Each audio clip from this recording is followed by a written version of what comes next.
Welcome to the Right Brain Loves Laugh podcast, where we dive deep into the dynamic world of small business success. I'm your host, Regina Garay, and I'm thrilled to have you join us today. Hi, everyone. Welcome back to another episode of the Right Brain Loves Laugh podcast. My name is Regina Garay, and I'd love to give a hearty welcome to Mihika Patel of One Mighty Mama. And she is a mindset and empowerment thought leader, as well as a public speaker. Mihika, welcome. Thank you. I'm so happy to be here today, Regina. Thank you for having me. We were put together, just for those of you who are listening or watching, we have a mutual friend who wrote to the both of us and said, I think the two of you should meet. And we had a beautiful coffee chat. We laughed a lot. And I said, you have to come on the podcast and be a guest. So I'm very excited to dive in. All right. So Let's do this. tell me a little bit about One Mighty Mama. What does being a mindset and empowerment thought leader mean? And I also want to talk about the public speaking aspect of it too. So just think about that, but go ahead and tell us a little bit about One Mighty Mama. Yeah, so where it started really came from my desire to help women. So if we were to rewind about 3, 4 years ago, back in like 2020, I was in a really dark place. I was in a very different place than where I am today. And I had to pull myself out of it using a lot of different tools that I feel like were kind of in my orbit over the years. I was about 16 years into a corporate career that I felt wasn't really serving me. And I wanted to do something where I could, be there for my family. My kids were very young at the time. They're now 10 and 12. So then they were like 6 and 8. And I just felt like time was just running right past me. And I wanted to do something where I can serve my family, but also serve other women who were going through the same thing as me, but didn't have, had no idea how to pull themselves out. So that's where the idea of One Mighty Mama came from.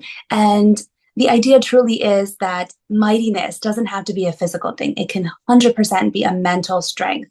And I feel with all the obstacles, all the things that women are facing, all the hats that mothers, that mamas are wearing nowadays, we need all the support that we can get.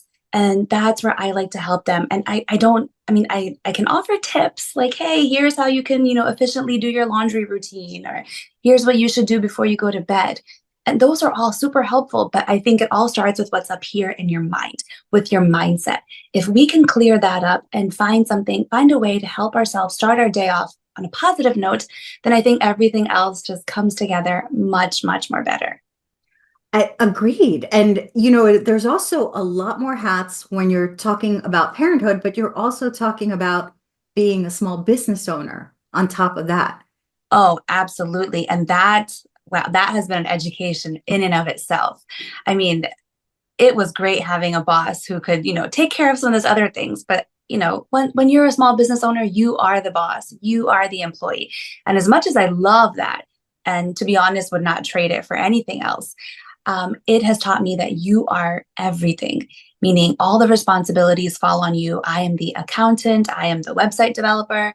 And, initially I wore all of those hats. I am the marketing consultant, I am the email marketer, the social media marketer.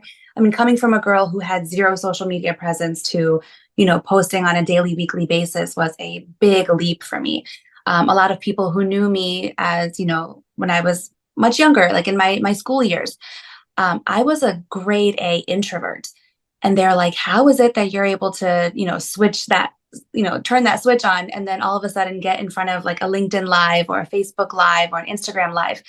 And I'm like, it's because I feel so aligned with what I'm talking about. It feels very authentic and genuine to me. And so it doesn't seem like such a big stretch for me to, kind of put on the extrovert hat and talk about it. Because you're essentially talking about your passion, what you feel so strongly about. And once you start talking it, like, Oh yeah, like preparation. Sure, I do my preparation. I do all the legwork, but it doesn't. And not to say it doesn't make me uncomfortable, but it was easy. The why was so strong that it was easy to overcome that discomfort. I agree. Getting over the discomfort of getting on video, that was a huge leap for me, which because I'm not comfortable with it. I'm not even comfortable with photographs, you know. So um going through that, you know, and coming out and doing lives like you do is so commendable, Mihika. How did you overcome that? Just to, for those of who are listening and watching that are, So it's funny, if you were to look through some of my older ones, you would see that, I wasn't always the most polished person, and there were a lot of hiccups. And I think one way that I would monitor my progress was how much editing had to be done in those videos. I would spend sometimes for like a 10-minute video, I would spend, no joke, more than an hour just editing because I'm like, what was I talking about? I went on some crazy, tangent, or, I'm not even looking at the right part of the camera. oh, Those were some of the initial ones, like really basic stuff. I'm like, okay, you know what? Let's just, you live and you learn and you get better. But I stumbled so many times, but I thought about what it was that didn't work, and I made sure to fix that the next time. And then the next time, fix something else. And so before you know it, the more opportunities you give yourself to stumble, the better the outcomes are going to be, because you're giving yourself more chances to improve. and you're allowing yourself to stumble because Oh, absolutely. the only way to get better is to go through it. Yeah, there was nothing else. Like, I was like, if someone could teach me and give me tips, but I'm like, the tips are great. I just have to implement them and see how they work for me. And then also to just forgive myself, give myself a whole lot of grace, because, sometimes I would say, okay, this is the mistake I don't want to make again. And wouldn't you know, I would make that mistake again and again and again. It took me a while, but I gave myself grace. I didn't beat myself up. And that was a tough lesson to learn. And so, and that actually brings up another good point, that you overcame getting on video, which is a big fear of many people, me included, but you're also a public speaker, which is Yes, speaking live in front of people, which is a whole other fear. You know, it how is. Yeah, it is. go. It is a whole other animal. But I found, so what I had done was I had stumbled onto, quite literally by accident, my local chamber of commerce, and my involvement with my local chamber of commerce, so Lower Bucks County Chamber of Commerce, um, about 2 years ago, a little more than 2 years ago. And that presented a lot of opportunities. They were like, hey, do you want to speak to this committee? Do you want to speak to that committee? We're looking for people to speak. And that was why my one big thing, and something I like to share with others, is always raise your hand for those opportunities, even for the ones that you don't think are going to work for you, the ones that may not be applicable to you. Always raise your hand, because you never know what you're going to learn from that opportunity. And it gives you the chance to stumble in front of a very supportive group of people. And I would have people come up to me afterwards saying, hey, that was great. I found a mentor through all of this, and he has been incredibly important to help me kind of tailor my message and, make my presentation skills a lot stronger. So, but that was all so unexpected, right? Like, nothing that I could have imagined. I didn't know what I was getting into, to be honest, when I first started networking with the Chamber of Commerce. So you just said yes when they said you didn't set out to, I'm going to be a public speaker for my business. You No, I was like, hey, I have a message and I want to share it with all of you. And I figure, hey, my social media will only get me so far. Mhm. Let me, put something together. And even then, I was like, do I have a presentation? No. Do I have any idea what I'm going to talk about? No. But am I going to figure it out? You bet it. You bet you. It's funny because I also do public speaking, and when I, talk to groups, it could, I find that sometimes talking to small groups is just as effective as talking to large groups. And the reason being is that, in my experience, when I speak to small groups, we have a lot more time to engage, and they ask such valuable questions that then inform the next presentation and makes it all that much better. So it, I always, when somebody's like, I only had 6 people or I only had 3, it's amazing. You get to continue to hone those skills. 100%. Do not discount those small crowds, the small And groups. yeah. And so, what other, so for those who are listening and watching, what other tips or advice would you give them if in case they wanted to incorporate public speaking? Like there was something that they were doing um, as an intention. Yeah, I mean, apart from taking advantage of all those opportunities, sometimes it's hard to find those opportunities. So there are a lot of networking groups out there. I mean, I network with at least 4 or 5 different groups. And that's where I kind of set my limit just because that's what works for me and my work-life balance. But Mhm. I know there's people who are out there who do like 10, 15 different groups and they meet like every couple of days over the course of the month. So look for those groups in your area, find those opportunities. And then apart from that, there's so much educational content that's available for free. Other great podcasts that you can look up. I follow the Speaker Lab, and that has been really helpful in learning from other speakers, other people who are maybe 5, 10 years down the road from where I am right now. Right. And things that they do that they incorporate into their process. And I'm like, oh, you know what? That's a good one. I didn't even think about that. I should really incorporate that into my process. So just be a little more open-minded and don't be afraid to get out of your comfort zone. That's really where I think success lies is, if you're uncomfortable, then you're doing something right. It's funny.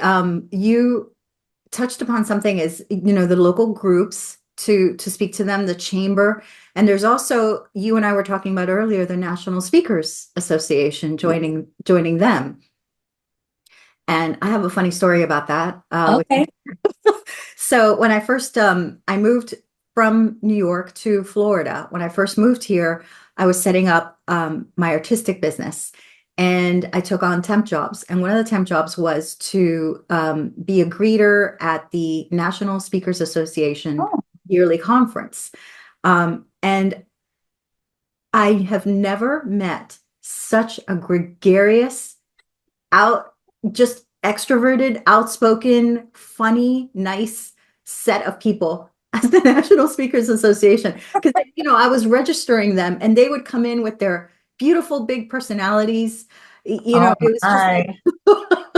I was like, well, I have always remembered that, so for me, I always just think, the public speakers, they must be extroverts, all of them, but they're not. A lot of them are introverts, Mhm. which I know you and I have spoken about as well. So it is possible for introverts. Oh, 100%. But it's interesting. Someone had once told me, I think I had the definition of introvert and extrovert all wrong. So someone had once explained it to me this way, that an introvert is someone who, let's say you come home from a dinner party, then, you've been on all day, like all night, talking to all these different people, having lots of conversations. But once you come home, you need that quiet time where you're like, okay, I'm done talking to anybody, no more human interaction. I just need to be like me, myself, and I. Mhm. Whereas an extrovert actually gets more energy from those types of interactions. So afterwards, they're like, okay, let's move on to the next event and, let's have some more conversations. And that really spoke to me because it's more about where your energy lies as opposed to whether you enjoy it or not. Like both people can enjoy it, but, in both scenarios, it affects their energy differently. Interesting. So an extrovert would be like we have two different batteries. One is recharged by doing it's Yeah, recharging as they're doing that, whereas the other one is getting depleted it and gets needs to be it. recharged elsewhere. So, Exactly. okay, okay. That's actually a great metaphor. I like that one.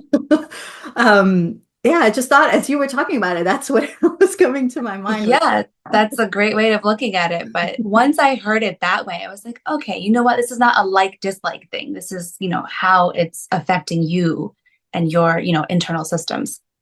and the reason I wanted to tell you that I thought of it is because it kind of works with it. I think about time management all the time, and it kind of works with time management. So if you have something, you have to think of a project that you're doing, and you've got to think about, is this project going to give me energy or is it going to deplete energy? So if it's something that depletes energy, after that you need to put some time for you to recharge and be Yeah, away from it. If it gives you energy, you put something next to it that is going to deplete your energy so that you have full energy there.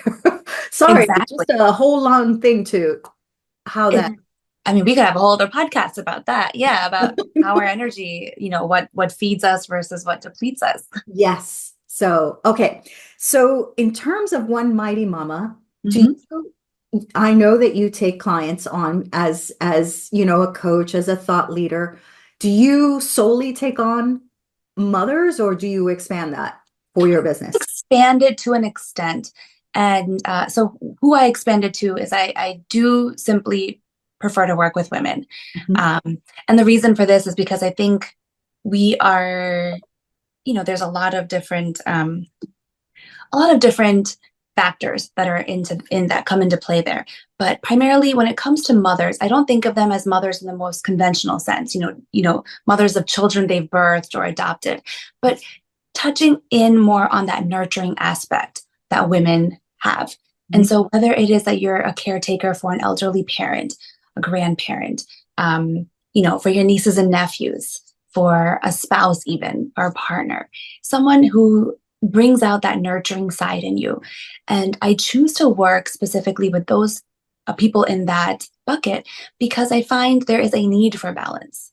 Everyone has balance issues, work life balance in general, but I feel with women, it's a very specific. Nowadays, especially in society, we're wearing a lot more hats than women did maybe 50, 60 years ago. I talked to my mother's generation, my grandmother's generation, Mhm. and life was very different then. Besides, like working inside the home versus outside the home, we've taken on the additional responsibilities of working inside the home, but we haven't really let go of a lot of the responsibilities inside the home. It's a big discussion now, equitable division of labor within the home. And, I feel even men coming up in age around now, it's a new thing for them to say, hey, you know what, I can take on some of these responsibilities. It's not just a woman's job. Um, that's opening up a whole other can of worms. But it's that nature of that balance and the struggles, because what I find is when we as women immerse ourselves into those responsibilities, I like to think of it as an Alka-Seltzer tab that you drop into water, into a cup of water. What Mhm. happens is within 30 seconds or so, that tab is completely dissolved, where you don't see the difference between the water and the tab. It's all become one homogeneous mixture. And as women, we tend to give ourselves fully into those types of situations. And when we do that, we have a hard time recognizing who we are as the woman. Like, who am I as Mihika versus who am I as my children's mama? And those are two very different things. And the reason why it's a problem is because eventually our kids grow up. Eventually we become empty nesters. And we find ourselves with a lot more time. And it's at that time that we don't even know what to do with ourselves because we never embrace that side of ourselves since becoming mothers. It's always been kid centric. And Mhm. not to say life shouldn't be focused on our kids, but there should also be a certain focus on yourself. And, self care comes into play there. You cannot pour from an empty cup, and that cup needs to be refilled and rejuvenated and cared for. And how we do that is a question for each person to think about, but it is something that we should all be prioritizing. I agree, because there again, going back to the same many hats. And I also like how the name of your business is One Mighty Mama. So that mama encompasses so many different types of Exactly. nurture that women provide for others. And that was a very intentional choice. Oh, great. I didn't want it to be one mighty mother, one mighty mom. I wanted it to be a little more, not quite slang, but a less traditional take on the word so that it incorporates less traditional definition. Beautiful, beautiful. So for those who are in parenthood and they run a small business, what are some things that they can do to find a balance for themselves? So, one thing I always recommend is to get help, lean into help. And there are a lot of resources out there that offer help for free for small business owners. That was one thing that I learned early on, again, through my chamber network. Yes. Something that, because at that point, I had been working on my business for almost a year and a half. And not to say I was fully spinning my wheels, but the wheels were spinning a lot slower than they would have been had I not leaned into some additional help. So the network, the connections that I made, introduced me to some other organizations that help specifically for small business owners. And one of them is SCORE.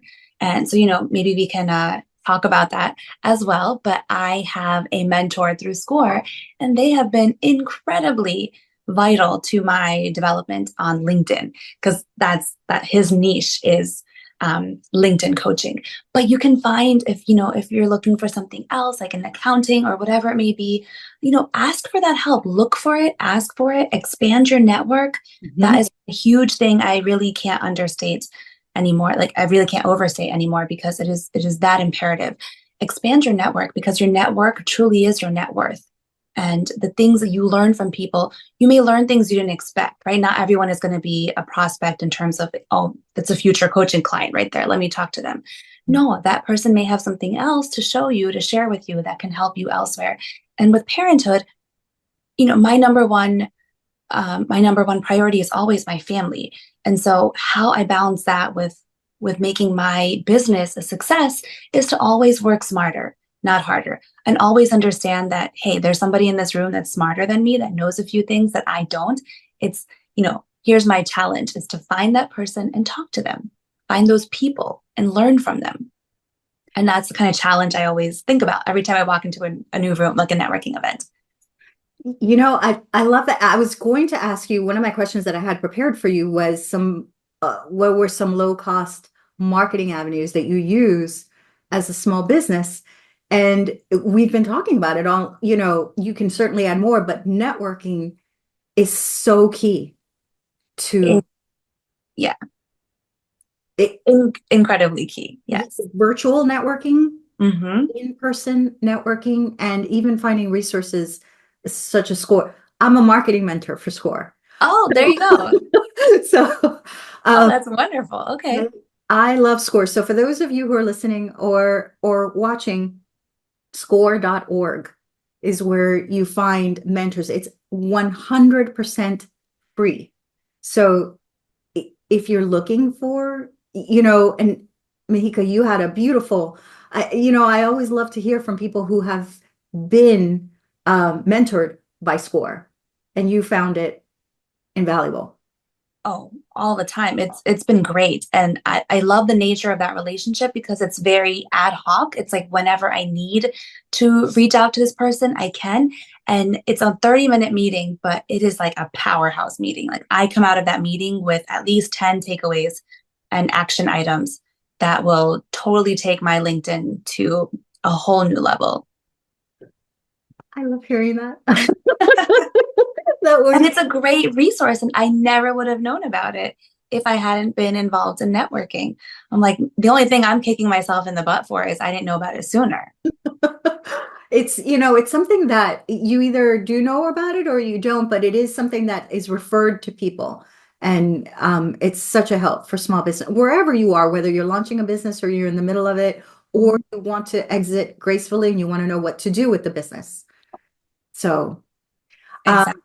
all right. So, what is a business lesson that you've learned that is particularly helpful for entrepreneurs who are parents? Hmm. So, one thing I always do, and I think this is a little more specific to those who are creating content, is to create it in a vacuum.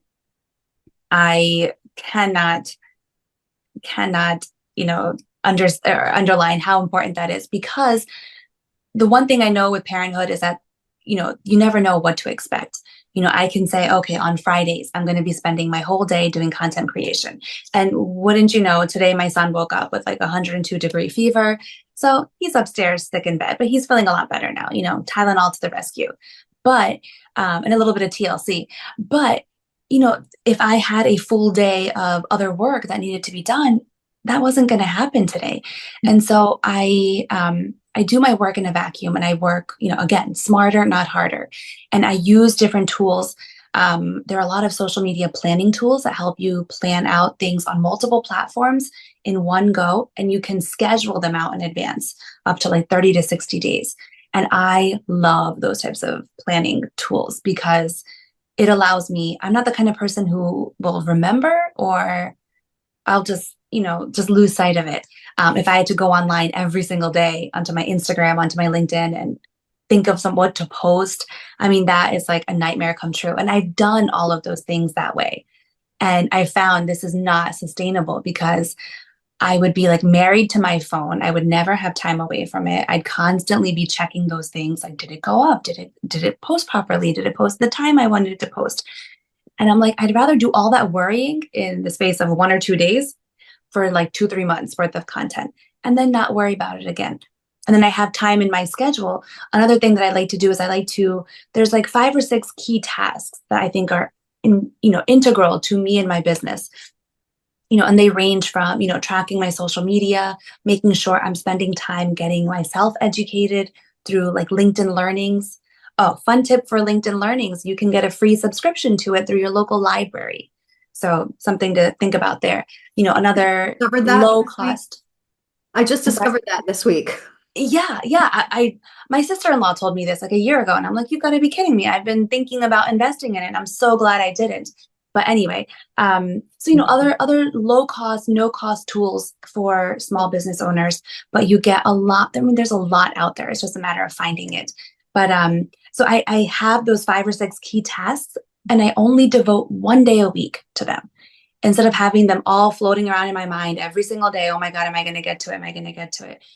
I say Monday, I'm going to take an hour or two, and this is what I'm going to focus on. Tuesday, I'm going to take an hour or two, and this is what I'm going to focus on. And then Wednesday is different, Thursday, and then Friday is a catch-all day. And that, it's not always the same time every day, every week, Mhm. but that depends on what other meetings I have. But I plan it out in advance. That plan is so integral.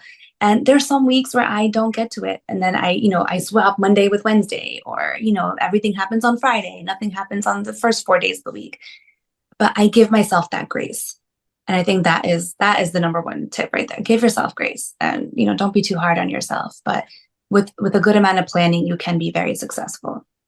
I love that. The focused batching or the focused, work, but also that there's flexibility because if that doesn't happen to work, let's say you have it from 10 to 12 and it's just not going to work out. You can move it to 1 to 3, or you can switch it with like, okay, I'll do this Wednesday and I'll take care of this that just came up needs my attention right now. Exactly. And, flexibility is key, especially when you're juggling parenthood with small business ownership. So, tell me how you work with your clients who come to you. How do you work with them? So for the most part, everything is done virtually Okay. because I understand that, not everyone has that time. I mean, here I am talking about how little time you have. And then for me to come in and ask them to carve out even more time to meet with me, to me is inefficient. And, thankfully we have technology nowadays where I don't need to be physically in the same space as somebody, but you and I can still have a very good connection talking virtually. So using Zoom as my friend, I conduct all of my training, my coaching sessions through Zoom. And, with a combination of phone calls, text messages, as well as emails, any information I need to convey to them beforehand. Hey, here's, something to think about. I do a lot of voice memos, which I find is a lot easier to manage when, you're on the go, you have the kids in the car, just put your one AirPod in, listen to my voice memo. Usually it's like a minute or two, nothing crazy. Some words for motivation, like, hey, you've got this. I know you have a tough day coming up with like, taking the kids to Six Flags or to Dorney Park, which I know is a whole different beast when you've got little kids with you, versus, just going by yourself. But, like you've got this, here's some quick things to keep in mind, or I'll send different podcasts to them. So different ways that I can support them that isn't just living within that 30-minute container where she and I are having that conversation on Zoom. And it must be so nice to receive them, to have your coach, the person you're working with one-on-one, remember what your day is like. It takes, I have a very nice note-taking system because I want to make sure I don't forget that. It's like I'm here as your friend, but I'm also here to guide you. And I want them to always think of me as that first. And luckily, because it's a coaching relationship, it has a rather informal tinge to it. It's not like a boss and employee relationship where, there's evaluations, or all I ask is that they be better than who they were yesterday. And Okay. that's the only thing I ask for. And so you do one-on-one coaching, you Hmm. have your public speaking. Yep. Do you have online courses or anything like that? Or That is something that I would like to do at some point. I used to do that in my previous business, which was a lot more related to like non-toxic self-care products. So Mm, I did a lot of online courses, and I kind of know what works, what doesn't, how I would like it to be. And that is a dream of mine to one day, or a big goal of mine one day to get an online course up and going. But for right now, another extension of all of this is I'm working on my first book. And that lovely. Mahika, this is great. I know it's super exciting for me because it's something that I really enjoy doing. I love writing, I love storytelling. And I find that, there's different mediums that work for different people.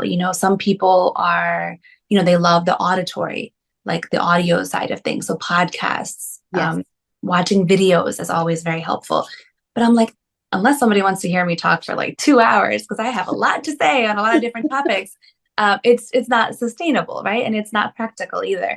But I'm like, something like a book is a place where, I have all sorts of charts and graphs that I draw to like drive home certain points, and they're not easily translatable on social media. Mhm. So if it's something I could put into a book that would help them better understand, even if it's just one person that can live a better life than they did yesterday because of my book, that would make me incredibly happy. And just the act of writing it is therapeutic for me. So, to be honest, even if nobody reads it, it would have done its benefit for me. People will read it. Is it related to One Mighty Mama and all the work that you're doing? It is. So my theme for this year, all of my social media content has been under the umbrella of unlock your mightiness. And something about that, the key behind that is it's not create your mightiness, it's not develop your mightiness, because it's not something that I think you need to create, because it's something I think that's already there inside each and every woman, that there is that mightiness. You just need to find the right key to unlock it. And so I help you find that key so that you can unlock that within yourself, because it's something that's lying within you dormant. It's just a matter of waking it up so that it can start serving you. It's funny you say the word unlock because all my YouTube podcasts, the title is Unlock, and whatever my guest, Oh, okay, it's okay. the topic I know. So it's That is it's that amazing. Look at that. We both it's have amazing. the same thought. And, I love the word unlock as you use it, unlock your mightiness, because a lot of us can shrink from opportunities, challenges, and everything in between. And it's about letting that mighty person inside just come out and shine. Exactly. And giving her the space to shine. Yeah. Yeah. You don't Okay. let her do that very often. Imagine what would happen if we did. That's that's Wow. that's the key right there. Yes. Amazing things would happen. All right. So, Mahika, how can people, women, anybody who'd like to bring you and have you speak at their event, how can they get a hold of you? So the best place to reach me is through my social media. Mhm. I have a presence on LinkedIn at Mihika Patel. You can find me on Instagram at One Mighty Mama. I also have a website, onemightymama.com, and it's the number one, not spelled out. Yes, the number one Mighty Mama, and onemightymama.com, as well as you can reach me at my email, Mihika Speaks at onemightymama.com. Again, the number one. And I would love to connect and, speak at your next women's conference or mindset event, or even a corporate event. Oh, I think you'd be phenomenal. You've got so many great insights to share, and you're just so personable. I can only see When Mighty Mama continuing to grow mightier. Yes, there we go. That's the goal. That's the goal. Be mightier today than you were yesterday. Gonna be one mightier mama next year. That's a good idea. I like it. So, thank you, Mahika. Thank you for coming on to the podcast and sharing about your business, about yourself, and some guidance as to how we can not be overwhelmed, how we can actually manage some things when we're both parents and business owners. Thank you so much for having me. This has been a really great experience. All right. Well, Everyone, have a wonderful day, and we'll see you next time.